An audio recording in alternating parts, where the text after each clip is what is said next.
Points table पर नजर डालते हैं जिसपे Islamabad United still on top. एक मैच हारे हैं लेकिन उस मैच से इन्होंने ये बता दिया है कि अनबीटेबल ये भी नहीं है, इनको भी हराया जा सकता है, एक्सप्लॉइट किया जा सकता है जो गलतियां ये कर रहे हैं। दूसरे नंबर पे लाहौर कलंदर है, तीसरे पे कोयटा ग्लैडिएटर्स है। और कल के इस मैच से जहां एक एक पॉइंट दोनों को मिला है, आगे के लिए बाकी टीमों के लिए बड़े मसले बन गए हैं, जिसमें कराची भी शामिल है। कराची के 8 पॉइंट्स हैं और पेशावर के 4 पॉइंट्स हैं। आज पेशावर और इस्लामाबाद यूनाइटेड का मैच है तो उस पर भी हम बात करेंगे। कामरान, ये तो वही बात बोल रहे हैं जो आप इतने दिन से बोल रहे हैं कि पहला मैच जो कराची से हारे उसके बाद से कहीं ना कहीं खड़े नहीं हो पाए। बिल्कुल ऐसे ही है। और इनकी मैनेजमेंट में जो लोग बैठे हुए हैं, रिजवान खुद कप्तान है। देखिए, बीइंग ए प्रोफेशनल आपने उस निकलना ना उस फेज से कैसे निकलना, अच्छी क्रिकेट खेल के गेम अवेयरनेस, थोड़े सोचना नहीं है पास ठीक है ख़त्म हो गया, चेज हो गए रन्स, कराची ने डोमिनेट किया। लेकिन आपने इस टूर्नामेंट में रहना है। आपने 4 साल जो हुकूमत की है पीएसएल में, जो क्रिकेट खेली है, आप उसकी रेपुटेशन देखें ना उस वक्त क्या थी। आपने खुद अपनी टीम खराब की है। आपने 5 से 6 प्लेयर्स जो रिलीज किए मैच विनर्स, क्योंकि मैच विनर्स से जो मुल्तान को लेके जाते रहे हैं, शुएब हो गया, शाहनवाज धानी हो गया, एहसान उल्लाह, रायली रोसो, चैंपियंस करवा के आपने अगले साल रिलीज कर दिया। अब्बास आप देख लें, मोहम्मद अली देख लें, आपने खुद अपनी टीम खराब की है। खुश दिल आप 6 से 7 प्लेयर दोबारा नजर आने लगा था कि आप बॉलिंग में भी यूज करने लगे। 6 से 7 प्लेयर आपने रिलीज कर दिया। आप फिर उसके बाद सोचें कि नेक्स्ट ईयर आके आप क्या नाम है डोमिनेट करेंगे, ऐसा नहीं हो सकता। आपको पेशेंस दिखाने पड़ते हैं। इन्वेस्टमेंट जब आप करते हैं तो पूरा निचोड़ निकालें, ऐसे ना जाने दें। जो कामरान ने बात की कि अपनी हिस्ट्री को ही देख लें पीएसएल की, कि आपने किस तरह से कितना अच्छा पिछले 4-5 सालों में जो परफॉर्मेंस रही है वो तो बड़ी ज़बरदस्त रही है। आइए आपको स्क्रीन पर भी दिखाते हैं कि मुल्तान सुल्तान पीएसएल में इनकी हिस्ट्री क्या रही है। तो 16-17 तो ऑब्वियसली ये थे नहीं, इनका डेब्यू ही 2018 में हुआ और 2018 और 19 में ग्रुप स्टेज तक ही महदूद रहे। 2020 में एलिमिनेटर 2, 2021 के चैंपियन, ये वो साल है जब ये वाहिद इनका टाइटल इन्होंने जीता। फिर 2022 में रनर अप, 2023 में रनर अप, 2024 में रनर अप। और ये आप देखें कि शुरू के जो 2 सीजन्स इनके थे उसके बाद ये पहली बार ऐसा हो रहा है इनके साथ कि ये ग्रुप स्टेज से बाहर हो रहे हैं। शाहिद साहब क्या कहेंगे, क्योंकि आप दुबई में भी पीएसएल सारी कवर करते रहे हैं, यहाँ पे भी आपने सब देखा। पिछले 4 सीजन तो बहुत ही आउटस्टैंडिंग थे। 2021 में चैंपियन बने, फिर अगले 3 फाइनल खेले, रनर्स अप रहे। तो उनका तो इस दफा थीम ये था कि one team and we want to cross the last hurdle. वो लास्ट हर्डल तक पहुंच ही नहीं सके उससे पहले। और रिजवान का ये कहना कि पहले मैच के बाद से हम वही सब चीज़ें रहे, ये तो एक वीक मैनेजमेंट की, वीक कप्तान की निशानदेही करता है कि आपको अगर पहले ही मैच में जोल्ड लग गया तो आप उससे उठ नहीं सके। आप चौथा मैच तो आप जीते थे 228 रन करके लाहौर कलंदर से, लाहौर कलंदर के मुल्तान में जीते थे और 33 रन से जीते थे। तो वहाँ से तो आपको टेम्पो पकड़ना चाहिए था। इसका मतलब है कि आप 1 कदम आगे गए और 2 कदम पीछे हटते गए।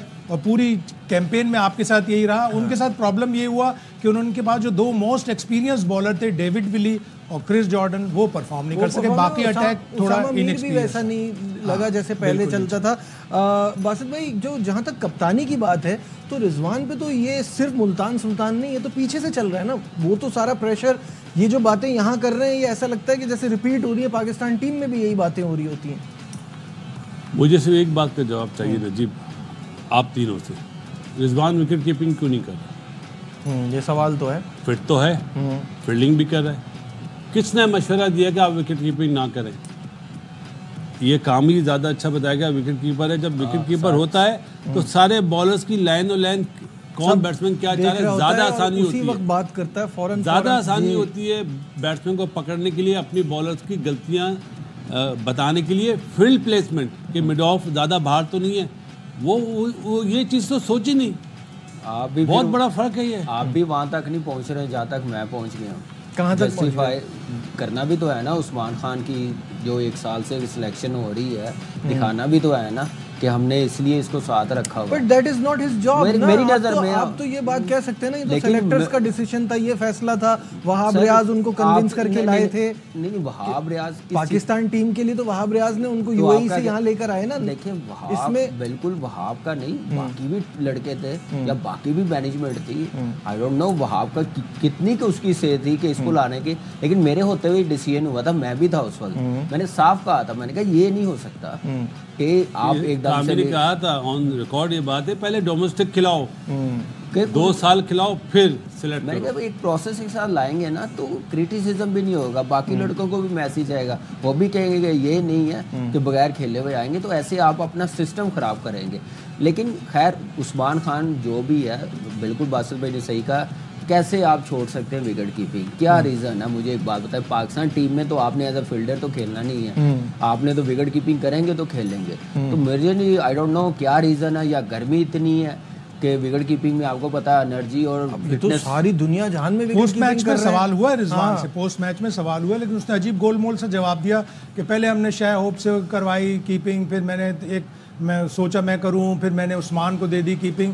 दरअसल उस्मान आउटफील्ड में भी कैचेस छोड़ने के लिए, असल में ये बात है कि 2 कैचेस उसने आउटफील्ड में जब अगर कैच छोड़ा है तो कीपिंग तो और भी ज्यादा क्रूशियल स्पॉट है, वहां तो ज्यादा कैचेस आते हैं। है ना, तो अगर कैच छोड़ता है तो आप बोलेंगे नेचुरल कीपर है। देखिए टूर्नामेंट शुरू होने से पहले एक मैसेज आया था अली तरीन की तरफ से कि हमने फील्डिंग कोच कहाँ से लाए थे, कि हमारी टीम वापस चला गया fielding coach, I don't know, मैं एक बात कर रहा हूँ कि इसका मतलब है कि इतना टाइम नहीं ना मिला, 3-4 दिन में कोई चीजें बेहतर नहीं हो सकती, आप जो मर्जी ले आए यहाँ पे, आपको वो फिर 15 दिन पहले लड़कों को बुलाना पड़ता है, गेट टुगेदर होना पड़ता है, एनवायरनमेंट बनाना पड़ता है, 3-4 दिनों में कोई टीम साथ साथ स्क्रीन पे मुल्तान सुल्तान के तमाम मैचेस के रिजल्ट्स भी आ जाएंगे, क्योंकि वो जीते जो हैं वो बहुत ही कम है, तो अब क्या उस पर हम बात करें, एक ही मैच जीते हैं। पर आ रहे हैं बासित भाई, आप कुछ ऐड करना मैं थोड़ा आपको पीछे के जाऊंगा, जो अमेरिका में मैच, न्यूयॉर्क में मैच हुआ था पाकिस्तान वर्सेस इंडिया, उस्मान ने उसमें कैच छोड़ा था, पता नहीं शायद भाई को याद है बिल्कुल। जब फील्डिंग वहां पे उसकी एक्सपोज हुई ना, वो फील्डर अच्छा नहीं है, दूसरों के लिए भी बोला गया कि वो फील्डर अच्छे नहीं है, लेकिन कराते फील्डिंग उन्हीं से, वहां पे तो रिजवान ने विकेट कीपिंग करी थी, अब क्यों आप उस्मान खान से और शाही होप से करा रहे हैं यार? आपने पाकिस्तान टीम में आपने जाना है या शाही होप ने जाना है? पाकिस्तान टीम में उस्मान ने जाना है या आपने जाना है? आप क्या बैटिंग की वजह से चले जाएंगे? कौन है जिम्मेदार? कोई पूछने वाला नहीं है। बोला क्या जाता है, फ्रेंचाइज की मर्जी है, यार फ्रेंचाइज है तो नाम पाकिस्तान सुपर लीग ना। मैं तो मैनेजमेंट का फेलियर समझूंगा कि मैनेजमेंट को इस वक्त कॉम्प्रोमाइज करने की जरूरत नहीं है, हमारी क्रिकेट इसी वजह से खराब हो रही है, जब आप कॉम्प्रोमाइज करेंगे ना फिर आपको संभालना बड़ा मुश्किल हो जाएगा। ठीक है, यहाँ लेते हैं ब्रेक। रिजवान को चाहिए विकेट कीपिंग करे, बिल्कुल, इसके अलावा और कोई ज्यादा अच्छा, उसके लिए ज्यादा अच्छा व्यू नजर आएगा, कैप्टनसी करने में आसानी होगी।